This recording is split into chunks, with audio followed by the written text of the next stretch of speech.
guys, welcome back to my channel. So this week's YouTube video is gonna be my November watch list. I want to review some of the films that I watched this November because it was quite a lot for me. It's gonna be a mix of things that I watched at home and also things that I watched in the theater, but all of them are films that I haven't seen before. So yeah, let's get into this week's video. So the first film I watched this week was Frankenstein, and holy crap, guys, this was really good. I already did a review of this on my TikTok, so I don't want to really go into it again, but I thought this was beautiful. Frankenstein is directed by Guillermo del Toro, and it's obviously based on the original book that Mary Shelley wrote, Frankenstein, and it's about this mad scientist, Victor Frankenstein, who is obsessed with bringing back life and bringing things to life, and he has essentially constructed the perfect man, who we know as the creature, and you kind of see the repercussions of him and his creation, and it's really heartbreaking. I didn't expect to cry during this film actually, but I feel like Jacob Elordi really just brought a humanness to the creature that I just didn't expect. I thought it was gonna be like kind of like that you would root for him, but also that he would have flaws with him, because I know that's what the original text was. Like, the creature was very nuanced and had two sides to him, so he was there's a word for it, I can't think of the word right now, but it kind of showed he was a villain and also not. So I feel like Jacob Elordi did amazing. I have always loved him since The Kissing Booth. I'll say it, I love The Kissing Booth. I think it's such a funny movie. It's such a funny series. I read the book like in high school, way before the film came out, so I was always a Kissing Booth stan, and I love Jacob Elordi, so I think he did great. Oscar Isaac was also incredible. I don't know why, but I didn't think he would be the protagonist. I really liked how it was split up into Victor's POV and then the creature's POV. I feel like that broke up the film really nicely. So yeah, I really loved it. Loved Mia Goth in it so much. I think she's an incredible actress. I love the X trilogy and just all her work, and she's just so incredible, and I think she really brought a really beautiful gentleness to Elizabeth, and I love her relationship with the creature. This movie was beautifully shot. I thought the cinematography was beautiful, but I don't expect any less from Guillermo del Toro's directing. He's incredible. I actually haven't seen any of his other films. I've seen stills from Pan's Labyrinth. Actually, my bestie Jolie has been telling me to watch it, so I think I finally need to. And he's just incredible. Like Shape of Water, the cinematography is beautiful. I've never seen it, but I've seen a lot of stills on Twitter. So yeah, I rated this a 5 out of 5. I think it's one of the best films of the year, and I really hope it gets some Oscar buzz because I think it deserves it. I think it was a beautiful film. Again, as I said on my TikTok, the only bad thing is that I watched this on Netflix. I shouldn't have watched this on this TV. I should have watched it as it was meant to be watched in the theater, but I just didn't have time to go. So yeah, that's my review of Frankenstein. I'm gonna put up my Letterboxd review here so that you guys can read. I'm gonna do that with all the movies, but so you guys can read what I thought of it right after I watched it. So yeah, that's Frankenstein. The next thing I watched this week was Now You See Me, Now You Don't. I literally just filmed my TikTok review on this, but I love the Now You See Me movie, guys. Me and Mika, we both love the Now You See Me movies. We've watched them so many times together. They're just so fun. They're so fun, so creative. I don't care if you can figure out the magic of it straight away. I don't care if it's obvious. I don't care if it's dumb. I think it's so fun, and I love the Now You See Me movies. I'm a big defender. I think the first one is still the best because that's the film where you get into the lore of the horsemen and all their magic tricks and stuff. So I think the first one's the best. I'm still deciding if I like the second one or the third one more, because I did enjoy the second one, but I feel like that one was really like slow paced, and Daniel Radcliffe's character wasn't really needed in the second one. I love the addition of Lizzie Kaplan of the second one, so I'm still kind of iffy on which one I like more, but I really love the addition of the Gen Z actors in the third film. I think Justice Smith, Ariana Greenblatt, and Dominic Sessa were like the perfect choices for kind of the next generation of horsemen. I love how Ariana Greenblatt and Dave Franco's characters are like this now. They're like the same. And I really love how they use Justice Smith as the new main horseman, if that makes sense. I really thought it was going to go to Dominic Sessa, but I loved how it went to Justice Smith instead. And the twist at the end, I didn't see it coming. I'll say it. I was dumb. I don't really have much to say on cinematography and sound. I feel like it was just very, very standard for a Now You See Me film. Nothing like groundbreaking, but also like a really fun film to watch. Really recommend seeing this, guys. But yeah, this is my Letterboxd review on it, and that was, yeah, that's what I thought of Now You See Me, Now You Don't. Okay guys, the third film I watched was The Phoenician Scheme, directed by Wes Anderson.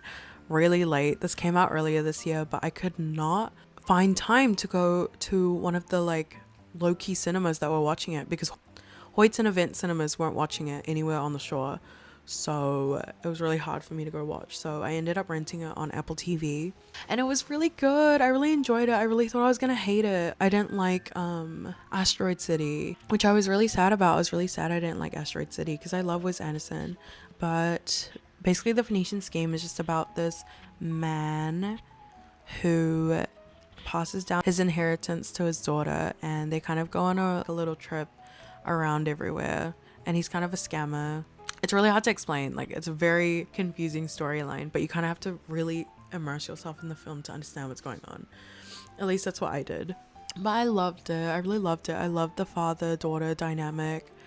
I loved Michael Cera's character. It's time that he's in a Wes Anderson film. I love Benicio del Toro's performance. I think it was so funny. And yeah, I've really been loving him this year, especially in like One Battle After Another.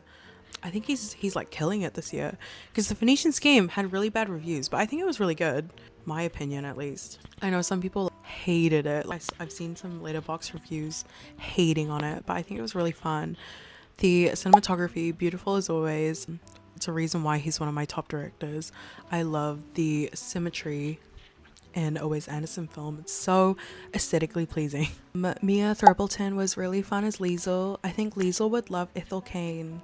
But yeah, it was really fun. I really like this film. Not my favorite Wes Anderson, but I think he's good. I just think he's a bit boring. I think he just doesn't have a lot of heart in his films, and it feels very play-like and not a lot of, I don't know, there's just not a lot of personal touches in his films. Unlike before with like Moonrise Kingdom, Grand Budapest, I feel like those have a lot of him in them, but these newer films, I don't know, something's a little off, but I know we can get there. I know we can get back there. This is my Letterboxd review on it if you want to read what I thought of it. But yeah, that was my review of The Phoenician Scheme. I really enjoyed it. Alright y'all, the next film I watched this week was Mother, directed by Darren Aronofsky. What do I think of this movie? I didn't rate it that well. I don't know, Jennifer Lawrence was really good in it, and so is, guys, I'm really bad at pronouncing names. Yeah, like thinking about it makes me feel icky. But basically Mother is just about this film. Basically Mother is a film that is a whole allegory for God and Adam and Eve and Mother Nature. But basically Jennifer Lawrence plays Mother, or her title name is Mother, and they live in this like shack together, and Javier Bardem's character, who is named Him, is an author, and basically they just keep getting people showing up to their house and disrupting their peace and abusing Mother's home and all this stuff, and the ending is really like horrifying. But that's like kind of the best way I can explain it. I have to watch it for it to make sense of what it is. But yeah, I don't know how I feel about it, because I understand the whole message of, because basically the message that it's trying to say is that we abuse Mother Nature too much and we take her for granted. That's what I took, and that all the other characters are like representative of like God, Adam and Eve, and all the stuff, and wrecking Mother Nature and whatever.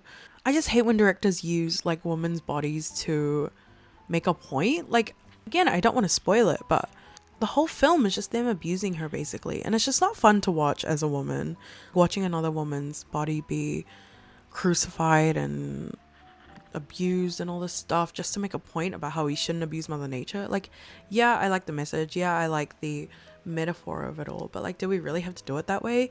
And I don't know, Darren Aronofsky usually has films that I love, so I was kind of confused that I didn't love this one.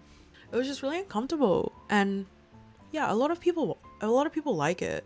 I've seen a lot of good reviews on it, but it's just weird. I don't know. Maybe I'm in the minority. I feel like I usually am with these types of films, but I didn't rate it that well. Like, really pretty film. It's very overstimulating. I felt very overstimulated watching it, which I think is the point. But yeah, this is my letterbox review on it. I don't have much to say on it because I didn't really like it that much, but you guys can watch it and tell me I'm wrong, tell me I missed something, but I don't feel like I did. I feel like I understood the message, but just didn't like how it was shown. But yeah, that's what I thought of Mother. Guys, the next film I watched was Opus, directed by Mark Anthony Green. This is gonna be a short segment, but I didn't like this film. I was kind of mad that A24 produced this because usually they have phenomenal films, but this is just kind of boring. If someone liked it, please tell me why you liked it, because I just thought it was so boring. I feel like we've just seen it before. We've seen this film before, and this one wasn't executed that well. Basically, Opus is about Ayo Debri's character, who is a journalist, and she gets invited to go on this singer's island. I don't even know if it was an island or like his hometown. And basically, she's invited to go stay on it because he's like coming back from music. I don't even know. But we've seen this with like Blink Twice, and it also had aspects of like The Menu and Don't Worry Darling. But those three films are really good in my opinion, and this one was just a bit boring. I felt bad because I love Ayo. I love her as an actress, and she's so fun, she's so funny, but I have to commend her on her performance because she was actually quite good in this film. But I was just so bored. Everything was just so boring, and I think that was just a me problem, and I hate calling movies boring, but this one was just very boring, and I think I rated it a 1.5 or a 1, but I'll put up my review here because I actually can't remember much about this movie. Maybe I need to rewatch it, but it's not my favorite from A24. One of my least favorite films that they put out in the most recent years, but yeah, that's what I thought of Opus. Sorry guys, horrible review, but that's all I can say about it. The second to last film I watched this week was Punch Drunk Love, directed by Paul Thomas Anderson. I love Paul Thomas Anderson. I've seen 3 of his films now. I'm slowly getting through his filmography, but I've seen One Battle After Another, Boogie Nights, and now Punch Drunk Love, because it was 90 minutes. I was like, oh my god, I have to watch it. An hour and 30 minutes for a PTA movie? Sign me up. I was gonna watch There Will Be Blood, but it was like 3 hours and I couldn't commit to it, so I decided to watch Punch Drunk Love, and it's starring Adam Sandler. This one's a bit hard to explain, but basically Adam Sandler is like a salesman kind of character, and I think he suffers from like anxiety, depression, all this stuff, and he has a lot of sisters who put him down and call him gay and stuff and really berate him and abuse him. And one of them introduces him to this woman, and this whole time, rom-com, but also not. Like, I don't really want to spoil it again because some people might have not seen it, but I really enjoyed this film. I thought Adam Sandler was really good in this more serious role. I haven't seen Uncut Gems yet, but I know that's one of his other like serious roles. But I thought he was good. I thought it was really good. I really enjoyed the storyline. It really kept you on your toes, which I feel like is a staple of a PTA film. The cinematography is like iconic, but one of the main reasons why I wanted to watch this was because of the shot specifically that I've been seeing going viral on Twitter after One Battle After Another came out. But I really like this. I really recommend it. It's a really easy watch, very easy watch, and it didn't like I was watching an hour 30 movie. Like, it went by so quickly. So yeah, I'm gonna put my review here for Punch Drunk Love so you guys can see what I thought. But yeah, really fun film. I really recommend this one. The last film I watched this week was Bugonia, directed by Yorgos Lanthimos. I don't know about this one. Bugonia is just about these 2 conspiracy crazed nerds who kidnap a really high level CEO, which is Emma Stone, and they convince she's an alien. And yeah, that's kind of like the main premise of it. Yeah, I watched this by myself at the start of the week. It's kind of a scary experience, but I think I did like it. To this day, it's been like 4 days later and I'm still digesting it. It was very interesting. I was actually shocked that the cast was so small. I thought it would be bigger. I don't know why. All the marketing of this film like hasn't alluded that there's a big cast, but I just assumed. But I really liked Emma Stone in this. She was really funny, really subtly funny, which I enjoyed. Jesse Plemons was good. He's always good at acting like a psychopath. And I feel like those two work well together. The storyline was just like so slow. It really moved slow, and I didn't know how they were going to turn it into a movie after they had kidnapped the CEO, because I was like, where do you go after that? But I can see, obviously it's almost a 3-hour movie, so I can see where they went. No, it's not. It's a 2-hour movie. The cinematography is beautiful. Don't expect any less from Yorgos. I just think he's so weird. I hope he never sees this. I hope he's never gonna see this video, but he's just so weird. Like, I don't know, guys. I don't know. Yorgos, why are you so weird? I haven't fully liked any of his films, I don't think. The closest I got was Kinds of Kindness. I didn't like Poor Things. I thought it was weird. Killing of a Sacred Deer, that one's really weird too. The Lobster's actually probably his best film, but that one's really weird too. I don't know. And I saw a Letterboxd review explaining what the message they took of this film was, and I kind of agree, but it basically said that like humans are too anxious and too stupid to save ourselves. And I'm not going to spoil the ending because again, it's a new film in the theater still, but I really agree with that. Like, I think that was the main theme of this film. But the ending, guys, I don't want to spoil the ending, but to anyone who's seen it, it was just so spoon-fed. I feel like Yorgos Lanthimos treats his audience sometimes as if we're stupid. It just felt too spoon-fed for me. I feel like he could have left it on a more like, he could have left it on a better note. He could have left it as the audience decides what happens. I feel like I usually hate that in films, but it really would have worked with this one. Yeah, I don't know. I didn't love this one, but it's a very pretty film. I do highly recommend watching it. I highly recommend all of these films to go and watch, because these are all my opinions, and you might love a film that I've hated, but yeah, this is my review on Bugonia. I think I'm in the minority. A lot of people love this movie. A lot of people on Letterboxd have rated it a 5, and I rated it a 3.5, I think. But yeah, go and see it and form your own opinion, because obviously I'm in the minority. But yeah, that was what I thought of Bugonia. That was everything I watched this week. I really thank you guys if you watched this whole video and just listened to me ramble about movies, because honestly, I love making these videos, but they're kind of just for me to like remember what I thought of all these films. But yeah, that's the end of my YouTube video. That's everything I watched this week. Hoping to watch a lot more films in December, so maybe I can make a longer video. But yeah, thank you guys for watching me yap and talk about my passion. It's really fun for me, and I hope it's fun for you too. But yeah, thank you so much for watching my video, and subscribe, and I'll see you next time. Bye.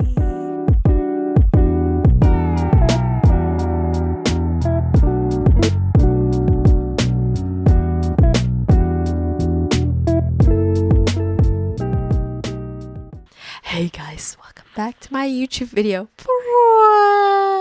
Did you guys like my sister's video? Comment down below a heart.